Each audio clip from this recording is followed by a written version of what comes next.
ជំរាបសួរបងប្អូននេះគឺជាហាងឆេងមាសនៅថ្ងៃទី1ខែមេសាឆ្នាំ2026ពី Gold Exchange Daily ឬក៏ហាងឆេងមាសប្រចាំថ្ងៃនេះមាសឡើង$571នៅក្នុង1 G បន្ទាប់ពីលោក Donald Trump ប្រកាសនឹងដកទ័ពចេញពីរងរវាង2ទៅ3សប្តាហ៍រឿងនេះគឺជាបច្ចេកទេសបន្តិចទាក់ទិនជាមួយនឹងលោក Trump លោកតាមសម្រាប់ការដកទ័ពរបស់គាត់ប្រសិនបើសង្គ្រាមនៅអ៊ីរ៉ុនមិនមានភាពប្រាំរៃឬក៏មិនមានភាពបន្តទេយើងអាចបាត់បង់នៅមូលដ្ឋាននៃការដំឡើងឬក៏បាត់បង់នៃការមូលដ្ឋាននៃការដែលធ្វើឲ្យមាសមានការឡើងថ្លៃនៅថ្ងៃខាងមុខប៉ុន្តែបើសិនតែអ៊ីរ៉ុនធ្វើឲ្យមានភាពវឹកវរយើងនឹងឃើញតម្លៃមាសអាចនឹងមានភាពល្អប្រសើរនៅក្នុងឆ្នាំ2000ចុងឆ្នាំ2026និងចុងឆ្នាំ2027ហើយការដកទ័ពចេញរបស់លោក Donald Trump ហ្នឹងក៏វាតេតិនជាមួយនឹងការកាត់បន្ថយអត្រាការប្រាក់ដែររដ្ឋាភិបាលមួយមិនអាចកាត់បន្ថយអត្រាការប្រាក់ទេប្រសិនបើប្រទេសមួយស្ថិតនៅក្នុង stagnation អញ្ចឹងអ្វីដែលយើងកំពុងតែឃើញ student loan កើនឡើងរហូតដល់1.3 trillion កម្ចី credit នៅក្នុងប្រព័ន្ធសេដ្ឋកិច្ចរបស់សហរដ្ឋអាមេរិកកម្ចីរបស់ពលរដ្ឋកើនឡើងរហូតដល់1.2 trillion ខណៈដែលតម្លៃឬអំណាចនៃការទិញកំពុងតែធ្លាក់ចុះបន្ថែមទៅទៀតហ្នឹងវាធ្វើឲ្យសហរដ្ឋអាមេរិកពិបាកក្នុងការកាត់បន្ថយអត្រាការប្រាក់ការសម្រួលរបស់លោក Donald Trump អាចជាមូលហេតុមួយ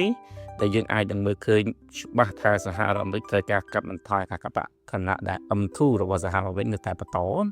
អាចជារឿងល្អនៅក្នុងថ្ងៃនេះគឺជាព័ត៌មានល្អនៅថ្ងៃនេះសម្រាប់ថ្ងៃខាងមុខសម្រាប់ថ្ងៃខាងមុខមិនសម្រាប់ថ្ងៃនេះឡើយណាសម្រាប់ថ្ងៃខាងមុខសម្រាប់អ្នកសន្សំមាសមុនទៅដល់រឿងរ៉ាវទាំងអស់ហ្នឹងខ្ញុំចង់ឲ្យបងប្អូនមើលវីដេអូរបស់លោក Donald Trump មួយសិនហើយបន្តមកយើងនិយាយពីតម្លៃហាងឆេងមាសហើយយើងនិយាយពីព័ត៌មានទូទៅសូមអរគុណចាប់ផ្ដើម We're hitting them very hard. Last night we knocked out tremendous amounts of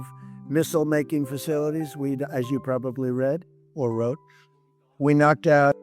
excuse me? Part of interrupting will be the U.S. will be done or done with the war. I think we 2 or 3 weeks. We'll leave because there's no reason for us to do this. Look, problem with this trade, a guy can take a mine, drop it in the water, and say, "Oh, it's unsafe." It's not like you're taking out an army or you're taking out a country or they can drop it. Or you can take a machine gun from the shore, shoot a few bullets on a ship, or maybe an over-the-shoulder missile, small missiles. That's not for us. That'll be for France. That'll be for whoever's using the strait. But I think when we leave, probably that's all cleared up. Today I heard tremendous numbers of ships were sailing through. We're negotiating with them right now. They've been, again, we have had regime change. Now, regime change was not one of the things I had as a goal. I had one goal. They will have no nuclear weapon. And that goal has been attained. They will not have nuclear weapons. But we're finishing the job. And I think within maybe 2 weeks, maybe a couple of days longer to do the job. But we want to knock out every single thing there. Now, it's possible that we'll make a deal before that because we'll hit bridges and we've hit some. We'll hit some bridges. Got a couple of nice bridges in mind. But if they come to the table, that'll be good. But សម្រាប់បងប្អូនដែលចង់ទស្សនាវីដេអូពេញបងប្អូនអាចមើលនៅក្នុង Bloomberg ឬក៏ Yahoo Financial តែឥឡូវយើងចូលតម្លៃមាសយើងសិនទៅដាក់វីដេអូច្រើនពេកបាត់ channel ទៅផាន់សម្រាប់មានថ្ងៃនេះទៅនៅក្នុងតម្លៃ$571នៅក្នុង1 G ឬក៏$5,714.48 សេននៅក្នុង1តម្លឹង$5,714.48 នៅក្នុង1តម្លឹងអោនគឺស្មើនឹង$4,702.20 សេននៅក្នុង1អោន$4,702.20 សេននៅក្នុង1អោនក្រាមគឺ$151.18 សេននៅក្នុង1ក្រាម$151.18 សេននៅក្នុង1ក្រាមគីឡូគឺ$151,181.57 សេននៅក្នុង1គីឡូ$151,181.57 សេននៅក្នុង1គីឡូចូលទៅដល់ support និង resistance សម្រាប់តម្លៃខ្ពស់ resistance ប្រសិនបើមានអាចប៉ះនៅក្នុងតម្លៃ$4,735ទៅ$4,760មាននឹងបន្តទៅ$4,800 និង$4,850សម្រាប់បងប្អូនដែលចង់លក់បងប្អូនអាចលក់នៅក្នុងតម្លៃ$4,950នៅក្នុងមួយអោនបើខណៈបើវាបំបីតម្លៃ$5,000បានលក់ណាវាអាចនឹងឡើងទៅតម្លៃផ្សេងទៅទៀតអានេះខ្ញុំនិយាយសម្រាប់ថ្ងៃនេះណាស្អែកចាំយើងនិយាយតទៅទៀតសម្រាប់តម្លៃធ្លាក់ចុះវានៅក្នុងថ្ងៃនេះប្រសិនបើវាធ្លាក់នៅក្នុងតម្លៃ $4,680 វានឹងបន្តធ្លាក់នៅក្នុងតម្លៃ$4,650 និងបន្តទៅ$4,600 និង$4,555 ប្រសិនបើអ្នកជាអ្នកចង់ទិញតាមហាងឆេងតាម Forex សូមមើលនៅក្នុងតម្លៃ$4,500 និង$4,480 គឺជាតម្លៃទិញឲ្យមិនបារម្ភអំពីការធ្លាក់ចុះបន្ថែមទៅទៀតមួយរយៈនេះខ្ញុំចេញវីដេអូតិចមែនតើដោយសារតែខ្ញុំឃើញថាមានអ្នកនិយាយច្រើនហើយពេលខ្លះក៏ពេលខ្លះក៏មានអារម្មណ៍ហ្នឹងចង់សម្រាកជួនកាលសម្រាកមួយអាទិត្យហ្នឹងទេអាចនឹងឆាប់យើងនឹងសម្រាកក្នុងរយៈពេលយូរក៏ថាបានដែរឥឡូវយើងចូលទៅដល់រឿងរ៉ាវលោក Donald Trump បន្តិចអំបញ្ញមិញបងប្អូនបានស្ដាប់រឿងរបស់លោក Donald Trump ហើយមែនតើការដកទ័ពរបស់លោក Donald Trump វាតេទៅជាមួយនឹងបញ្ហាសេដ្ឋកិច្ចនិងបញ្ហាសង្គមស៊ីវិលនៅក្នុងសហរដ្ឋអាមេរិកជាតិមានការបាតកម្មរហូតដល់ទៅ10លានអ្នកជាងប្រឆាំងជាមួយនឹងលោក Donald Trump ហើយយើងឃើញតេទៅជាមួយនឹងសេដ្ឋកិច្ចរបស់សហរដ្ឋអាមេរិកមានភាពរង្គោះនឹងជាពិសេសគឺបំណុលពីខាងក្នុងណាយើងអត់និយាយពីបំណុលរដ្ឋាភិបាលរហូតដល់មានទៅ39 trillion នេះក្រៅពីនេះគឺរឿងបាត់បង់ការងារហើយក្នុងសប្តាហ៍នេះសំខាន់បំផុតប្រសិនបើទីផ្សារការងារនៅក្នុងថ្ងៃសុក្រមានការប្រែប្រួលឬក៏បាត់បង់ខ្លាំងភាគរយនៃការកាត់បន្ថយអត្រាការប្រាក់នឹងត្រឡប់មកវិញហើយបើសិនតែមានតែការកាត់បន្ថយអត្រាការប្រាក់ត្រឡប់មកវិញនៅក្នុងតែម្ដងនៅក្នុងឆ្នាំនេះតម្លៃមាននឹងហក់ឡើងខ្លាំងដូចគ្នាបងប្អូនចាំបានអំពីយុទ្ធនាការនៃការចាក់បញ្ចូលសាច់ប្រាក់នៅក្នុងប្រព័ន្ធសេដ្ឋកិច្ចមួយខែ40 billion របស់លោក Jerome Powell ឬក៏របស់រដ្ឋាភិបាលរបស់សហរដ្ឋអាមេរិកតាំងពីខែ10ដែលខ្ញុំនិយាយពីម្សិលមិញខ្ញុំលើកទៅណាគោលនយោបាយនៃការចាក់បញ្ចូលសាច់ប្រាក់តាមរយៈការទិញបានបំណុលរបស់សហរដ្ឋអាមេរិកនៅតែបន្តហើយទិញរហូតហើយយើងឃើញមានអ្នកវិភាគនៅក្នុងស្រុកខ្មែរបានយកអានឹងយកមកបង្ហាញជារៀងរាល់ថ្ងៃដូចគ្នាដែរណាថាទិសដៅនៃការទិញគឺបន្តអញ្ចឹង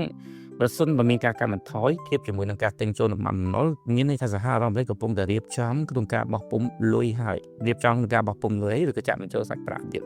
ការនិយាយរបស់លោក Donald Trump រៀងរងចាំតែរឿងមួយទេសហរដ្ឋអាមេរិកបាននិយាយថាខ្លួនបានបំផ្លាញមូលដ្ឋានមីស៊ីលបំផ្លាញមូលដ្ឋានមួយចំនួនតែទៅជាមួយនឹងហេដ្ឋារចនាសម្ព័ន្ធមិនថាជា digital មានតែប្រព័ន្ធទំនាក់ទំនងគ្នាបំផ្លាញផ្លូវមួយចំនួនឬក៏បំផ្លាញនៅផលវិបាកសម្រាប់សហរដ្ឋអាមេរិកចំពោះអ៊ីរ៉ង់ការពិតគឺបំផ្លាញមែនជាពិសេសគឺការសម្លាប់មេដឹកនាំធំរបស់អ៊ីរ៉ង់សហរដ្ឋអាមេរិកបានធ្វើមែនប៉ុន្តែគាត់ថាវាមិនទាន់គោលដៅហើយសហរដ្ឋអាមេរិករកច្រកចេញខ្លួនឃើញចេញពីព្រោះការធ្វើសង្គ្រាមនេះមិនមែនជាការធ្វើសង្គ្រាមដើម្បីទៅកាន់កាប់ទឹកដីរបស់អ៊ីរ៉ង់ទេអ្វីដែលសហរដ្ឋអាមេរិកចង់ធ្វើគឺដើម្បីតែផ្លាស់ប្ដូររឿងមួយចំនួនហើយរឿងដែលវាគួរតែជោគជ័យខ្លាំងប៉ុណ្ណឹងគឺការផ្លាស់ប្ដូររដ្ឋាភិបាលការទីរដ្ឋាភិបាលរបស់អ៊ីរ៉ង់ចូលមកចរចានៅលើតុដែលនឹងមិនទាន់ចប់ណាអញ្ចឹងយើងអាចមើលឃើញថាសហរដ្ឋអាមេរិក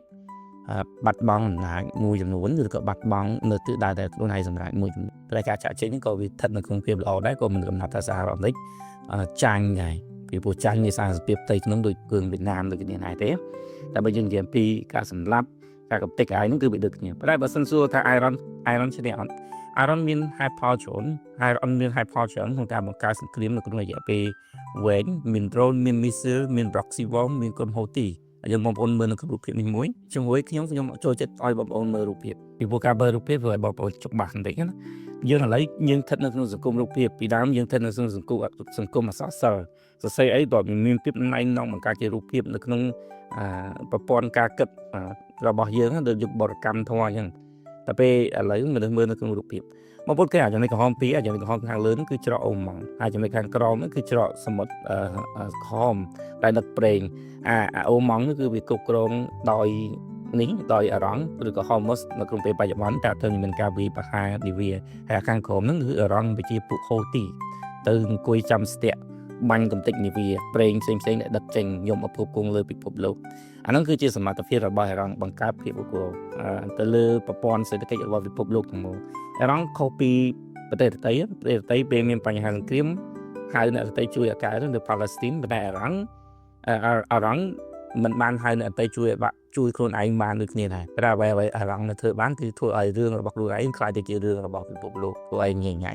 ធ្វើឲ្យមានបញ្ហាចាប់អារម្មណ៍ខ្លាំងប្រសិនបើងាកថាសេដ្ឋកិច្ចរបស់សហរដ្ឋអាមេរិកនៅក្នុងពេលបច្ចុប្បន្នមានបញ្ហាទេវាមិនមែនជារឿងឈឺក្បាលសម្រាប់សហរដ្ឋអាមេរិកប៉ុន្តែបច្ចុប្បន្ននេះវាជារឿងឈឺក្បាលសម្រាប់សហរដ្ឋអាមេរិកគឺសម្ពាធនយោបាយផ្ទៃក្នុងខាងក្នុងរបស់សហរដ្ឋអាមេរិកដែលយើងអាចដឹងថាវាជាការបង្ខំឲ្យលោក Donald Trump ឆាកចេញឬក៏ដើរចេញអំពីសង្គ្រាមមួយហ្នឹងហើយរឿងដែលសំខាន់ផុតគឺលោកនៅតាមរកសេណារីយ៉ូក្នុងការកាត់បន្ថយអត្រាការប្រាក់ជំនាញដូចមុនបើសិនបើមិនមានស្ថានភាពសេដ្ឋកិច្ចអត់ល្អទេកាត់បន្ថយអត្រាការប្រាក់មានថាសេដ្ឋកិច្ចប្រទេសហ្នឹងគឺជួបវិបត្តិហើយអញ្ចឹងបច្ចុប្បន្ននេះដោះចេញពី stagnation ពីការចកកាំងសេដ្ឋកិច្ចដើម្បីកាត់បន្ថយនៅក្នុងច្រកសមុទ្រទាំងអស់ហ្នឹងណាការផ្គត់ផ្គង់ប្រេងមានរហូតដល់ទៅ200លានបារ៉ែលនៅក្នុងមួយថ្ងៃប៉ុន្តែឥឡូវធ្លាក់ចុះបើនិយាយពីច្រក Hormuz ទឹកតែធ្លាក់ចុះរហូតដល់ 97% ដែលកាលពីមុនមាននាវាប្រេងរហូតដល់ទៅ151គ្រឿងឆ្លងកាត់ប៉ុន្តែបច្ចុប្បន្នសល់តែ4នៅ5គ្រឿងហើយ4-5គ្រឿងហ្នឹងគឺជានាវាដឹកប្រេងរបស់សហរដ្ឋអាមេរិកនិងសម្ព័ន្ធមិត្តរបស់ខ្លួននៅពេលដែលដឹកហ្នឹងត្រូវតែមាននាវាច្បាំងនាវាការពារដើម្បីធ្វើឲ្យធានាបានសុវត្ថិភាពហើយបើសិនអ្នកផ្សេងទៀតចង់ដឹកគឺត្រូវតែបង់ថ្លៃសេវាការពារជាយន់ជាអបទៅឲ្យអារម្មណ៍អញ្ចឹងវាធ្វើឲ្យស្ថានភាពកាន់តែអាក្រក់ទៅចំពោះស្ថានភាពសេដ្ឋកិច្ចរបស់ពិភពលោកឡើងថ្លៃបញ្ហារបស់សហរដ្ឋអាមេរិកគឺការជួបនៃផលវិបាកដែលមិនសង្វាក់គ្រប់គងដែលតំណែងមួយចំនួនត្រូវទិញពីក្រៅយកទៅគ្រប់គងហើយបច្ចុប្បន្ននេះដែលយើងប្លង់និយាយណាមានអ្នកវិភាគថាប្រសិនបើលោកដូណាល់ត្រាំគាត់នៅតែបន្តទៅទៀតអតិផរណារបស់សហរដ្ឋអាមេរិកអាចកើនឡើងពីចន្លោះ 3.2 ឬក៏ 2.6 ណាទៅដល់ 2.6 ឬក៏ 3.2 ឡើងរហូតដល់ទៅ 8% ដូចនេះបើសិនជាសហរដ្ឋអាមេរិកតម្លើងអត្រាការប្រាក់ទៀតក៏មិនអាចជួយប្រាក់ដុល្លារដែរហើយក៏មិនអាចជួយទៅដល់សេដ្ឋកិច្ចដែរវាស្ថិតនៅក្នុងយុគសម័យនៃនិន្នាការនៃអត្រាការប្រាក់វិជ្ជមានចឹងការដកខ្លួនរបស់សហរដ្ឋអាមេរិកប្រសិនបើអេរ៉ង់ក៏មិនធ្វើឲ្យមានភាពរ៉ាំរ៉ៃទេភាពសឡូនស្រួលទៅយើងអាចឃើញថាអាចមានផលអវិជ្ជមានច្រើនប៉ុន្តែបើសិនជាអេរ៉ង់ធ្វើឲ្យមានភាពអាយ៉ែញ៉ៃ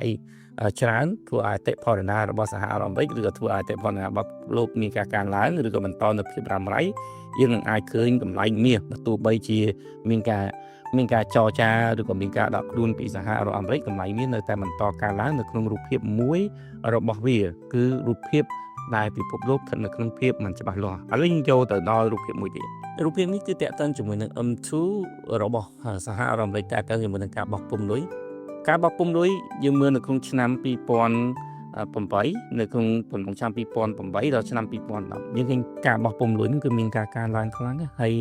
បើយើងប្រៀបធៀបនៅក្នុងរយៈពេលចុងក្រោយនៅក្នុងឆ្នាំ2026ការបោះពុម្ពលុយរបស់សហរដ្ឋអាមេរិកមាន 22.469 trillion ប៉ុន្តែបើយើងមើលនៅក្នុងឆ្នាំ2026ដដែលត្រឹមខែកុម្ភៈមានថាត្រឹមតែមួយខែអញ្ចឹងពី22 trillion ចុច469 trillion ទៅពី22 trillion ចុច667 trillion កំណើននៃការកើនមានថាកំណើននៃការកើនលុយគឺមានរហូតដល់ 10.6% មានថាលុយវាច្រើនជាង mismatch មានថាគេនិយាយថាខុសគូលុយវាច្រើនជាងចំនួនតំណែងដែលត្រូវការបើប្រៀបធៀបនៅក្នុងឆ្នាំយើងគូ2008ហើយគូ2026ហើយបើប្រៀបក្នុងឆ្នាំ2008នៅពេលហ្នឹងគឺតម្រូវការសកលធ្លាក់ចុះហើយតម្លៃធ្លាក់ចុះវាធ្វើឲ្យការផ្គត់ផ្គង់មានការដួលរលំប៉ុន្តែបច្ចុប្បន្ននេះវាអាចខុសគ្នាត្រង់ថានៅក្នុងពេលបច្ចុប្បន្នតម្រូវការសកលធ្លាក់ចុះហើយអាតម្លៃហ្នឹងនឹងមានការកើនឡើងខ្លាំងតម្រូវការសកលធ្លាក់ចុះតម្លៃកើនឡើងខ្លាំងពីរហ្នឹងខុសគ្នាបញ្ជាក់អញ្ចឹងពេលដែលវាតម្លៃវាកើនឡើងហើយតម្រូវការហ្នឹងវាធ្លាក់ចុះគេរាប់ទុកថាជាការជាប់គាំងសេដ្ឋកិច្ចឬក៏ជាការចាប់ផ្ដើមនៃការជាប់គាំងសេដ្ឋកិច្ចសហរដ្ឋអាមេរិកគឺកំពុងស្ថិតនៅក្នុងពេលបច្ចុប្បន្ននៃរូបភាពបែបហ្នឹងអត្រាការងារធ្វើកំពុងតែកើនឡើងអត្រាតេតិនជាមួយនឹងអតិផរណាកំពុងតែខ្លាចទៅជាក្តីបារម្ភសេដ្ឋកិច្ចកំពុងតែស្ថិតនៅក្នុងវិបត្តិដែលមានបំណុលរហូតដល់ទៅ 120% នៃ GDP របស់ខ្លួនស្មើនឹង39 trillion ហើយក៏កំពុងតែបន្តកើនទៅទៀតតែទៅជាមួយនឹងការបង់សងអត្រាការប្រាក់ប្រមាណជាង1 trillion នៅក្នុងមួយឆ្នាំហើយបើយើងមើលការចំណាយរបស់សហរដ្ឋអាមេរិកច្រើនជាងសហរដ្ឋអាមេរិកត្រូវប្រមូលពន្ធឲ្យបាន5 trillion សម្រាប់ការសងអត្រាការប្រាក់រួមជាមួយនឹងការចំណាយរបស់ខ្លួនមានន័យថាសហរដ្ឋអាមេរិកទៅតម្លៃអត្រាការប្រាក់ប្រសិនបើនេះណាប្រសិនបើរឿងរ៉ាវទាំងអស់មិនត្រូវបាក់ស្រាយសហរដ្ឋអាមេរិកត្រូវតម្លើងអត្រាការប្រាក់ខ្ពស់ត្រូវប្រមូលពន្ធឲ្យបានច្រើនហើយត្រូវទូទាត់សងបំណុលឬក៏កាត់រំលោះបំណុលឲ្យស្ថិតនៅក្នុងភាពនឹងគណៈដែល T-bill ឬក៏បានរដ្ឋាភិបាលរបស់រដ្ឋាភិបាលនៅក្នុងរយៈពេលខ្លីតិចជាង1ឆ្នាំនេះ មានទូរលេខច្រើនជាលុយជាភាគរយនៃសហរដ្ឋអាមេរិកត្រូវតែបង់សងទៅពួកគេប្រសិនបើពួកគេមិនទិញតទៅទៀតបើសិនបើពួកគេទិញតទៀតតើតែតម្លៃអត្រាការប្រាក់ហើយបើតម្លៃអត្រាការប្រាក់នៅក្នុងស្ថានភាពនេះហើយអត្រាការប្រាក់អវិជ្ជមានកើតឡើងនឹងគឺជារឿងធ្ងន់ធ្ងរនេះគឺជាអ្វីដែលលោកដូណាល់ត្រាំកំពុងតែធ្វើហើយអ្វីដែលលោកដូណាល់ត្រាំកំពុងតែធ្វើមិនមែនធ្វើសង្គ្រាមចាញ់អ៊ីរ៉ានទេប៉ុន្តែរកកលារកច្រកក្នុងការឲ្យរដ្ឋាភិបាលសហរដ្ឋអាមេរិកអាចកាត់បន្ថយអត្រាការប្រាក់ដើម្បីសង្គ្រោះទីផ្សារការងាររបស់សហរដ្ឋអាមេរិកត្បិតលុយសហរដ្ឋអាមេរិកដែលត្រូវការនឹងវាកើតឡើងចេញពីការប្រមូលពន្ធហើយចំណូលដែលសហរដ្ឋអាមេរិកទទួលបាននៃ GDP 70% របស់សហរដ្ឋអាមេរិកវាកើតឡើងពីការចាយវាយរបស់ពលរដ្ឋបើទំនិញឡើងថ្លៃហើយលុយធ្លាក់ចុះហើយសេដ្ឋកិច្ចបន្តធ្លាក់ចុះទៀតសហរដ្ឋអាមេរិកគឺស្ថិតនៅក្នុងវិបត្តិនៃសង្គ្រាមស៊ីវិលហើយរឿងនេះមានសញ្ញាល្អសម្រាប់តម្លៃមាសច្រើនយើងនៅចាំតែរឿងមួយទៀតទេគឺអារម្មណ៍មិនចូលតុចរចាបើសិនបើអារម្មណ៍មិនចូលតុចរចាហើយសហរដ្ឋអាមេរិកពិតជាដកខ្លួនចេញពីបញ្ហាសង្គ្រាមអ្នកកាន់មាសចាំដើរសោយទៅនៅក្នុងឆ្នាំ2026ឆ្នាំ2027នឹងបន្តទៅអូខ្ញុំឡើងមាសខ្ញុំទិញតាំងពី300អ្នកអត់ទាន់លក់សោះហើយណាព្រោះយើងមានអាមាសដែលយើងត្រូវទុករហូតហើយនឹងមាសដែលយើងទិញលក់យ៉ាងនេះអូខ្ញុំលក់មាសបានទៅប្រហែលដល់ឡើងទិញផ្ទះមួយបានហ្នឹងតម្លៃផ្ទះនៅក្នុងពេលបច្ចុប្បន្នកំពុងមានបញ្ហាចាំដែរស្អីព្រោះនេះកើតឡើងហើយមានប្រិមិត្តដែលគាត់និយាយគាត់សំរហូតទិញផ្ទះបានឥឡូវនឹងកើតឡើងម្ដងទៀតសូមអរគុណសូមជម្រាបលាសូមបញ្ជាក់តិចរាល់ការនិយាយរបស់ខ្ញុំគ្រាន់តែជាទស្សនៈបុគ្គលទេមិនកំណត់ថាត្រូវមិនមានអង្គការលេខណានៅពីក្រោយក៏មិនមាននិន្នាការនយោបាយណាផងដែរសូមអរគុណសូមជម្រាបលា